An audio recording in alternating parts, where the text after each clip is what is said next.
Hello, everyone. Welcome to the PalomAPiano.com presents the Practice Makes Progress Piano Teacher webinar. It's about how to inspire students to practice and what to do when they won't. And it's presented by me, Doreen Hall. I'm the author of two books, The Happiest Piano Teacher in Town and The Ultimate Preschool Piano Activities book. I have over 35 years experience in the classroom and in private teaching. My website is PalomAPiano.com, where I publish the music that I compose, and I have a blog, pianoparents.net. I've dedicated myself to discovering how to motivate people and how to help them learn. And just some housekeeping. This is a retape of the webinar that took place on the 9th of October. So we won't have a Q&A at the end, but feel free to share it, and we will have a special offer from Paloma Piano at the end of the webinar. So what is practice exactly?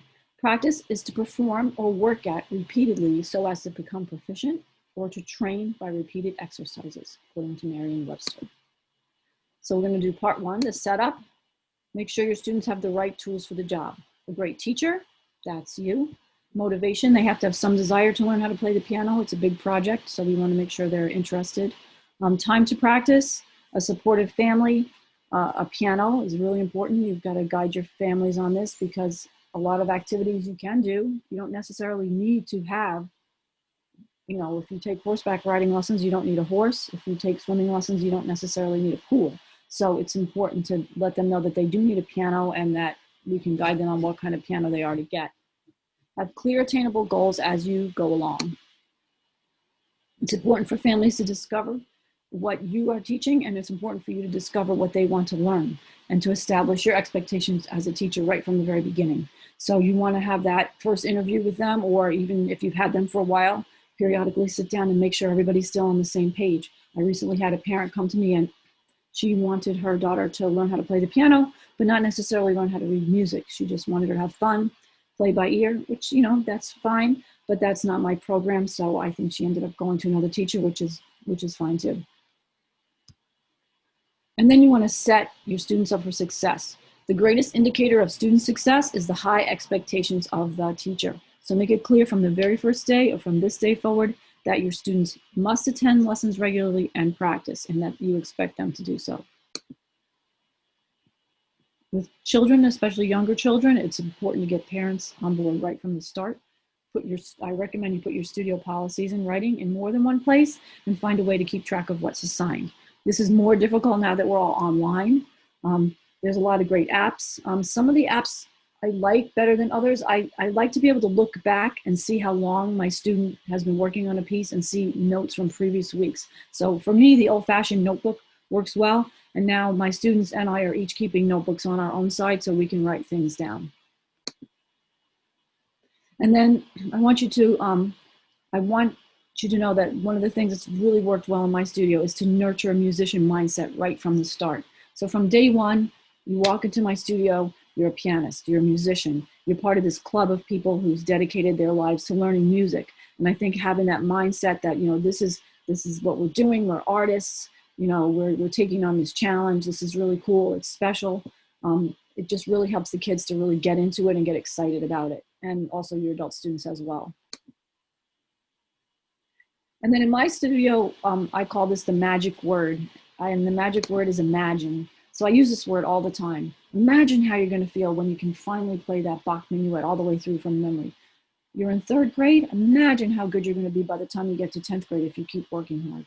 Imagine what it's going to be like when you're my age and you can sit down and play piano for your family and friends. Imagine how it's going to be when you are able to accomplish these goals. So I just always use that word imagine to keep that dream alive, and a lot of it is about mindset and just really keeping it alive over the course of the years of study that you have to put into the piano, or any musical instrument really. And then words have power. I learned this recently. What we say to ourselves and what we say to our students matters. So I try not to let my students know, it's hard, it's difficult, it's impossible. So we try to use words like challenging and it's a big accomplishment, or it's a lot of work, but work is good. So we try to use our words carefully as we guide our students through their piano study. And then the rest, some of it's just about being ourselves. You know, the students that are good for you and that are a good fit for your personality and your skill set and your teaching style are going to find you. So just be excited and be yourself. We're all on a learning journey. None of us are perfect. Be purposeful. You know, listen generously, really listen carefully, and be passionate about what you're doing. Blend energy, logic, and emotion. So you want to be logical, but you want to be as excited. Some of us are more excitable. Some people are more laid back. Be yourself and be a role model for your students. Do your own, you know, playing and practicing, and love music also as well. And then see yourself as the professional that you are. Let your students know about your accomplishments. Don't be shy. You know, if you've done something, if you accomplished something, let them know. I mean, this builds their confidence in you, and it lets them know that these things are possible. My high school piano teacher had won the 92nd Street Y competition in New York City. She was a wonderful pianist, and I just really admired her. She would invite me and her, all of her students, to her recitals and her concerts, and she was a great performer. And so it was just very awe-inspiring as a young teenager to have a teacher like this. And maybe you're not a concert artist, but maybe you're a classroom teacher, or you teach adults, or you teach preschoolers, or you write music. Let your students know about your accomplishments and just keep moving ahead. And then this is really important. Decide carefully how high you want to put the bar, and keep your expectations realistic. We live in the Facebook age. I'm on Facebook every day, and you know, some of these teachers, they have just wonderful students that they post up here, and I just think that's great. But I can see how, you know, sometimes it's discouraging, like, oh no, my students don't play like that. And I think to myself, well, probably all their students aren't so good. They post their best students, of course, and you never know how long the student has been working on a particular piece, and this and that. And, you know, all students have different strengths and abilities and different personalities. So we want to keep our expectations realistic, and that will keep us happier and our students happier. In my case, I just really want to see people, you know, making progress at their pace, whatever that might be. And then have a mission statement. You know, what are you trying to do? My mission statement is something like, I want my students to be able to love music. I want to nurture their love of music, and train them so that they can take their musical aspirations as far as they want. I want to make sure I'm teaching them good, you know, good reading skills, good counting skills, good technique, so that when they want to, if they should want to become a concert artist, I haven't done anything to hinder that.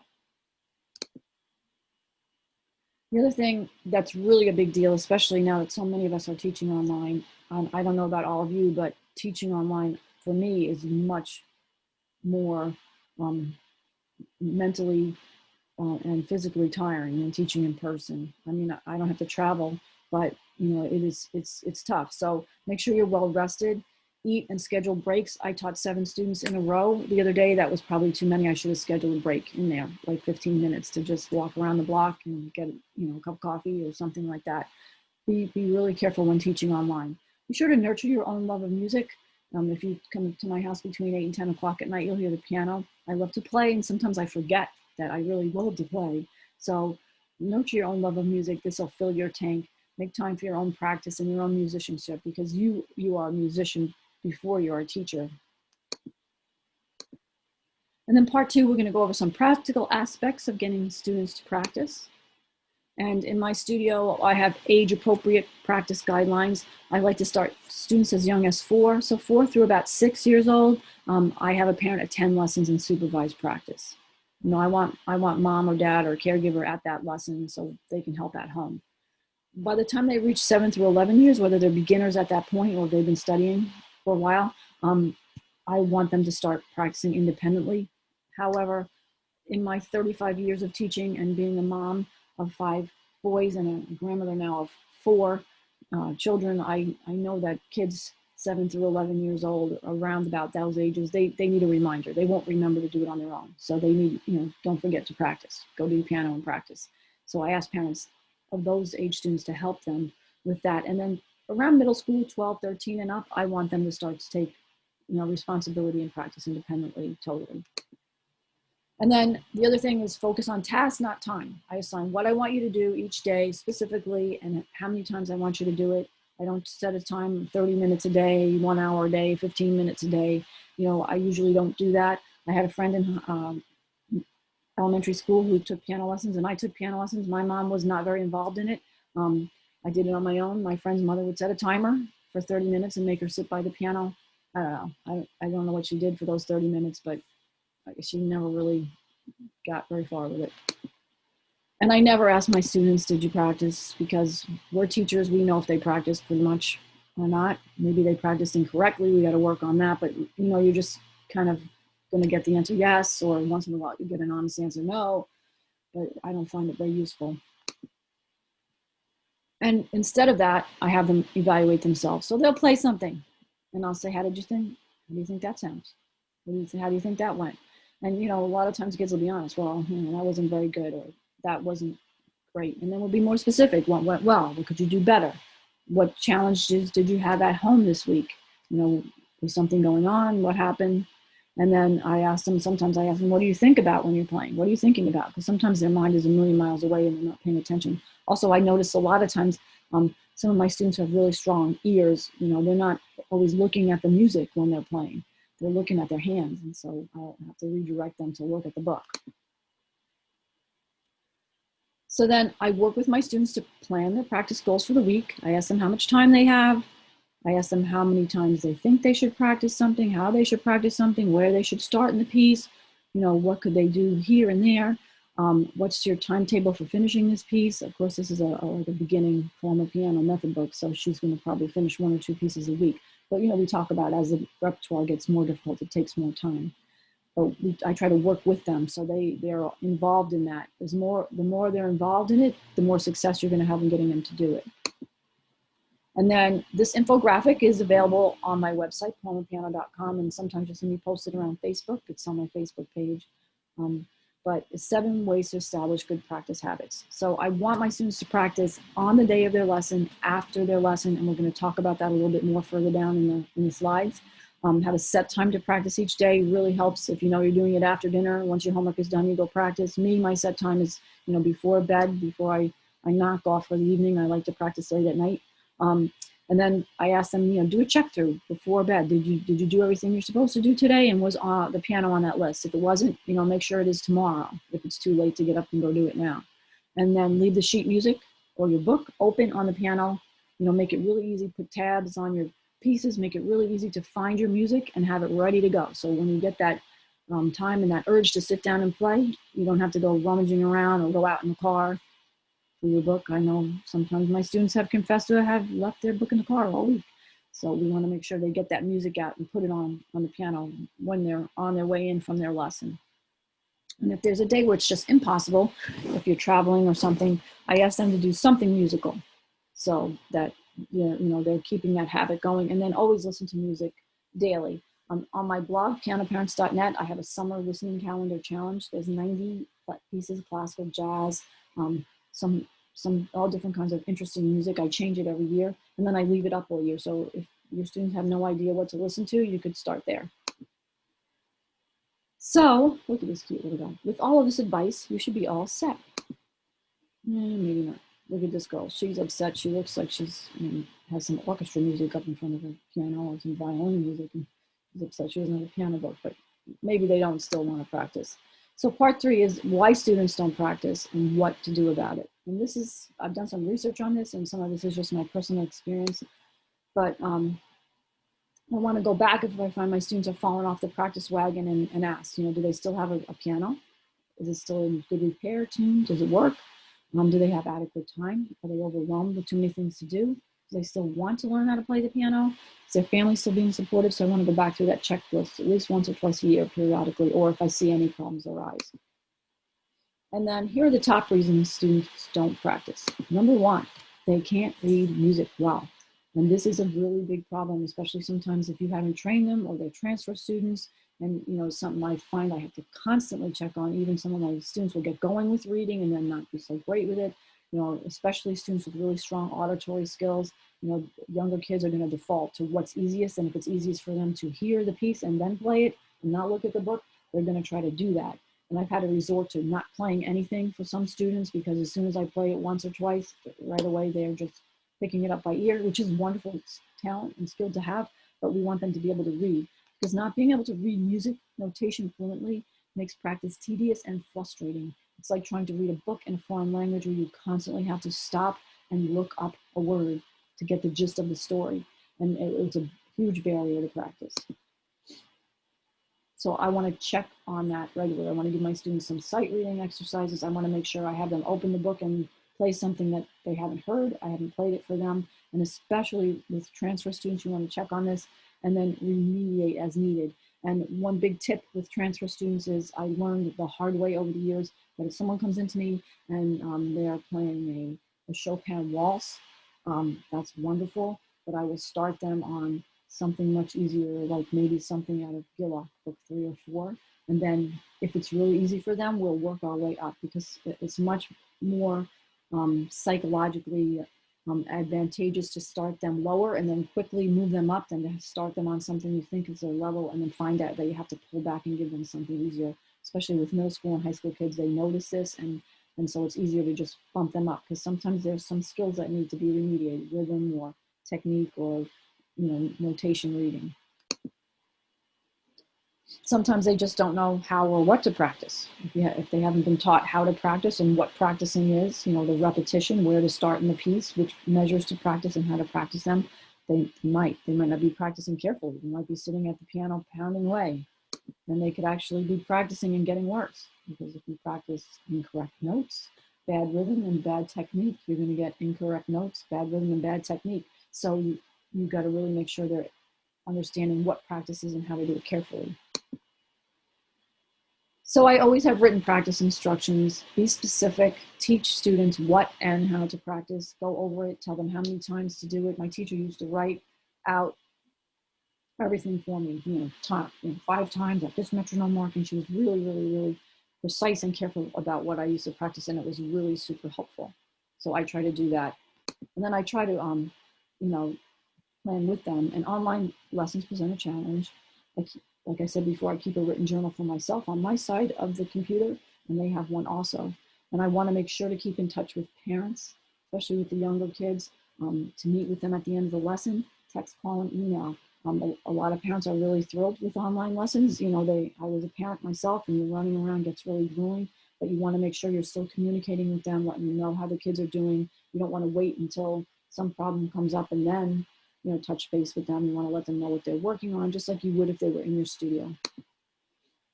And then before my students leave me, I want to make sure they absolutely understand what I'm going to do. And I think I read this in a book called The Practice Revolution by Philip Johnston years ago, and he would have his students sit in a certain chair and repeat instructions or do a quick practice rehearsal, and then communicate with parents, write it down, put tabs on all the pages to be used. I keep those little plastic tabs because, again, if it's really easy for them to find their piece, that's one less barrier to practicing. Sometimes they're just not in the habit. They got out of the habit of practicing daily. And then I'll tell them, let's get back into the habit. So I might give an assignment that says, sit on the bench for 5 minutes or so every day. Just get on the bench.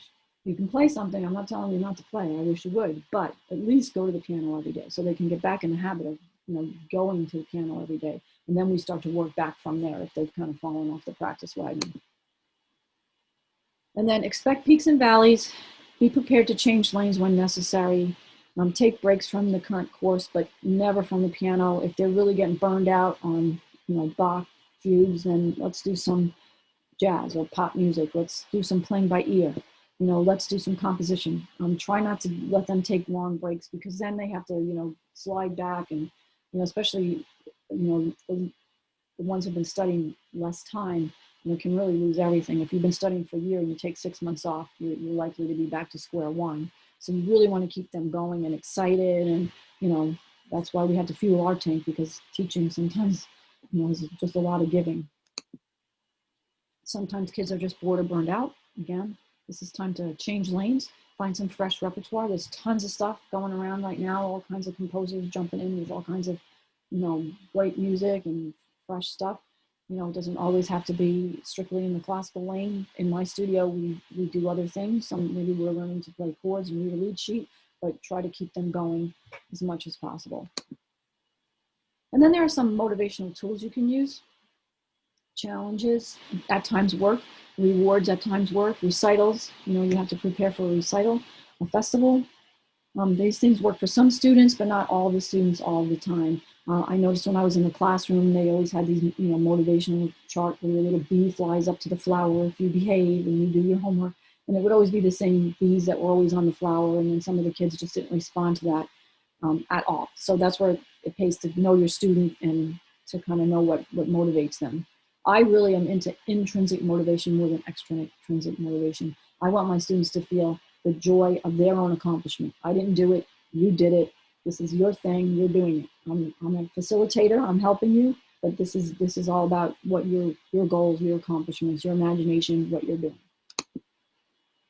And then I convince my students and parents that practicing at home is essential with this one question. I ask them, what if you only went to school 30 minutes a week? Would you learn anything over there? And usually they'll say no. And then we usually have a discussion about short-term and long-term memory. And this is huge, huge, huge. I did this webinar back a few years ago, and I learned so much even since then that this part wasn't in there. And I've learned that short-term memory, what they get in the lesson is all in their short-term memory. If they don't rehearse it again later that day and the next day, then they're going to forget. If they have a Friday lesson and the next time they go to the piano to practice is Monday, it's gone. And sometimes I'll go so far as to prove it to my students. I speak Spanish, so I'll tell them a word in Spanish, like boda means wedding. And I'll have them repeat it a few times. And I'll say, look, if you remember this word later today and tomorrow, you're going to remember this next week. But if you don't think about this, by the time you come back next week, you won't remember this word anymore. And so I can kind of prove to them that they won't do it. So I tell them they have to practice on the day of their lesson. So if their lesson's at 6 o'clock, they need to go home, have dinner, and then practice before they go to bed. Not a long time, but go through what we went through. And then the next day they need to make sure they practice. And this will set them up for a great practice week that will go much more smoothly. And since we're online, I've been just telling my students, if you have any problems, let's jump on FaceTime. And I plan to continue this when we go back to in-person, because be able to keep in touch with them during the week. And it is a sacrifice for me in a way, but when lessons are exciting and students are practicing, my job is just so much better. Everything about it is better, that I'm happy to see them moving ahead. Because, it's about more than just a job. It's a vocation for me, and I know it is for most of you too. And then I like to use lots of inspiration. And when I was doing my Suzuki teacher training, because I trained as a Suzuki teacher years ago, they would say the teacher should play more in the lesson than the student. You should play well and inspire your student. And so I try to do that. And I'm not the greatest player on earth. Wang Wang, or Yu Wang. So I like to let my students watch great jazz pianists and great pianists and just be inspired that, you can learn how to play really well, and playing the piano is really, really awesome. All of my students can finish this statement. I try to get them to be realistic. Playing the piano is challenging. I've got to change that word. If it were easy, everybody would do it. Almost everybody. Some people still wouldn't want to. But it's not supposed to be easy. It's a big project, so I don't try to kid them and tell them it's easy and, oh, no problem. It's a project. You're really special. You're doing this. And just to enjoy the process along the way, to enjoy every piece that you learn how to play, to really love it. But the title of this is How to Get Students to Practice and What to Do When They Won't. And sometimes no matter what you do or how great of a teacher you are, your student still doesn't want to practice. And so when that happens, I ask this question to my students. I'll say, if I could wave a magic wand and you would instantly be able to play well without practicing, would you want to? And most of the time my students will say, yeah, that'd be awesome. But every once in a while, somebody will say, not really. And I like to use my sewing analogy. I think it's on one of my blog posts. My mom was a lovely seamstress, and she could sew beautiful dresses and gowns, and she could knit and crochet. And I was her only daughter, and she would love to teach me how to do these things. And I admire people who can do it. I think it's amazing, but I have no desire to do it whatsoever.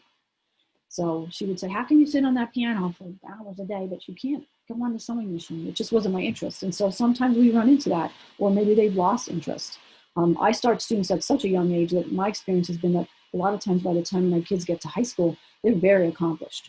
They can read lead sheets, they can play in a band, they can play lots of classical pieces, and they don't want to continue to study anymore, but they're going to go on to play for the rest of their lives. That's one situation. Some situations is, kids try it, they just really don't like it. It's not their thing, they lose interest, and so there's nothing you've done your best. Don't beat yourself up over that. I've had students like this over the years. I think any teacher who's honest would say that happens from time to time.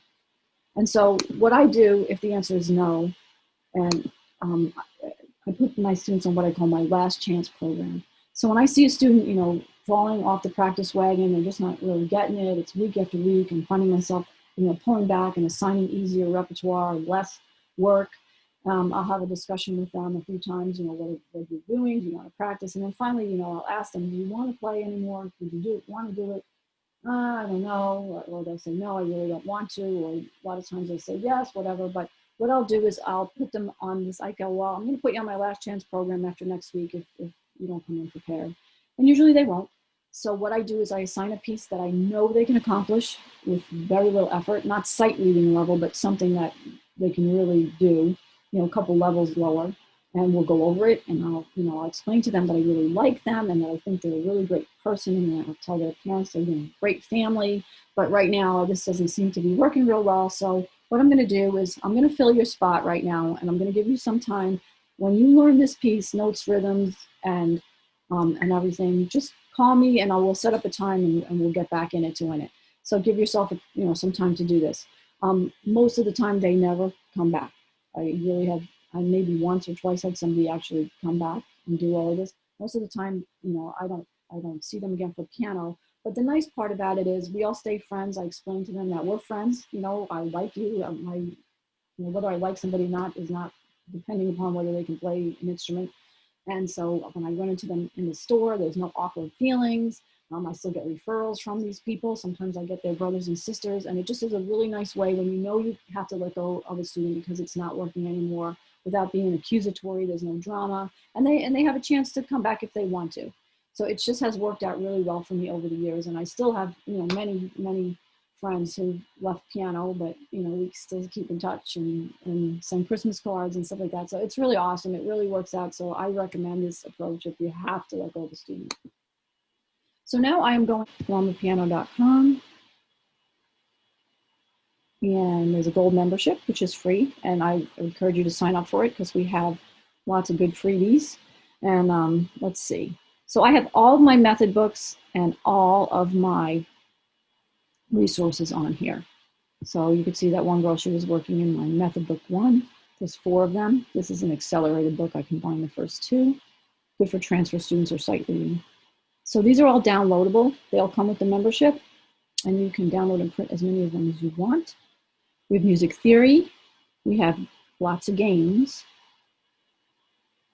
and resources for students. So I'm always thinking up new things. I've got an artist to do some coloring pages or note spellers, board games. These are all printable. You can send them over, and each of you can work on each side. I've got recital programs. Anything I make for my students or my studio goes on here, so you can all use it. So I have lots of games. This week we were doing, if I can get to the bottom, the rhythm ride game. They have a little rhythm clapping thing, hold it up to the computer screen, and then they move forward. It's a good break, especially with online. A 3 to 4 minute little game or break in the middle of the lesson really works out. So I have some resources that nobody else has. And one of them is the primer. There's videos that go with all of the music, so the students can listen and learn by ear. This is a short version of my preschool activities book that's on Amazon. And then this is my first 4 before. So sometimes students call, they don't have a piano yet, so then they get first 4 before. And that includes a parent booklet, which includes a piano buyer's guide. So this kind of every week, there's things to do at the lesson, and then there's things to do each day of the week, which involves listening. There's composer highlights. There's things that they can fill out and do, because you want to get them in the habit of doing music even before they have a piano. And you really want to put a time limit on that, but you don't necessarily want to use the business. So you can only get this on palmapiano.com if you're a member. And then I'll show you one more thing, which is, our solos and duets. And there's over 280 downloads right now on the website. And a lot of the things are collections. So there's literally thousands of pages of music. And I majored in composition in college. And so I do all different styles. And if you click on something, you will find a nice description. of the piece, and you will find a chance to look inside and see what the music looks like. It's all nicely engraved. And then you'll either see a video of me playing or an MP3. And my husband helps me with all of this, so he's a computer guy, so it works out. And so that's all. So if you decide you want to become a platinum member, right now we're running a special, and I'm going to run it for the rest of the week because some people are watching this later. And our platinum pricing, right now, you get everything on the website. It's stamped with your name and your studio name on it, so your students know you're licensed to use this. Right now, the monthly price is $14 for everything. So for the price of one studio license per month, you get everything. And I am always adding new stuff. So if you click on it, it'll take you to a PayPal page, which I think I already have up. And you'll log into PayPal, and then you can pay. And right now we have it that you can stop anytime. We used to get a 1-year commitment from people because we would feel like we had to. Sorry about the dogs barking in the background. But we would get a 1-year commitment for people to use the resources. But with COVID and everything, we want everybody to feel like they're not locked in. So if you try it for a month and you don't like it, you will be cheerfully taken off, and you can go back to being a gold member or sign up at a later date. If you try it for a month and then decide you want to do the yearly price because it's a better deal, you can do that too. So that's all I'm going to say about that. And we can go back to our slides, and we're just about done. If you have any questions, you can email me. There's a testimonial. And I just wanted to say one more thing about PalomPark.com is that I have it set up so that you can earn some extra money for your studio using our resources. You can charge money for the pieces. If you want to say it's $3 for this piece, or $5 for this book, or $10 for this, you can do that. Or most of the teachers just charge a semester materials fee, which covers, like, they charge $50 per student to cover everything. You really have literally just about everything you need for beginning through later intermediate students. And I've even started putting on nicely engraved classical public domain repertoire, like the Beethoven Sonatina in G and Bach minuets and things like this, because I'm using them right now online for my students, and I want to be able to just download it and email it. So I've been putting up more and more of that stuff. I think we have 15 or 20 pieces like that up there already, and we'll be adding more. So you can do that. Here's our webinar special, and I'm not going to keep you much longer. I thank you for staying on this long. We don't have Q&A, so go to palompiano.com. If you have any questions or comments about the webinar or anything else, feel free to contact me. I have a Facebook group called Piano Teacher Apprentice. You can search it and find me on there, and I'd be happy to have you on that group. And thank you so much for watching. I will see you soon.